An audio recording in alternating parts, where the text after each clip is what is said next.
আপনার হোয়াটসঅ্যাপ কিবোর্ডে কি আপনার ছবি সেট করতে চান অথবা আপনার প্রিয়জনের ছবি সেট করতে চান? তাহলে এই ভিডিওটা আপনার জন্য।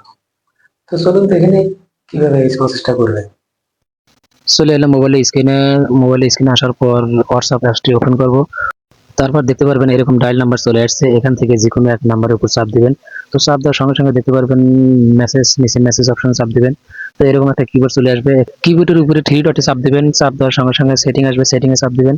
সেটিংয়ে চাপ দেওয়ার সাথে সাথে উপরে লেখা আছে থিমে চাপ দিবেন। থিমে চাপ দেওয়ার সাথে সাথে উপরে লেখা আসবে নিউ থিমে চাপ দিবেন। চাপ দেওয়ার সাথে সাথে দেখতে পারবেন ব্যাকগ্রাউন্ড ইমেজে চাপ দেওয়ার সাথে সাথে গ্যালারি শো করবে।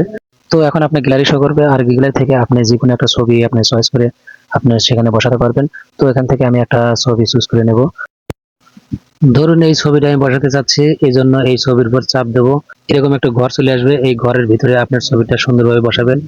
বসানোর পর উপরে দেখবেন ক্রপ লেখা আছে, ক্রপে চাপ দিবেন। চাপ দেওয়ার সঙ্গে সঙ্গে দেখতে পারবেন আপনার কিবোর্ডে কত সুন্দর আপনার ছবি সেট হয়ে গেছে।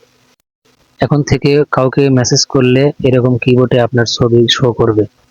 এই ধরনের ভিডিও পেতে অবশ্যই পেজটা ফলো দিয়ে রাখবেন। সবাইকে ধন্যবাদ।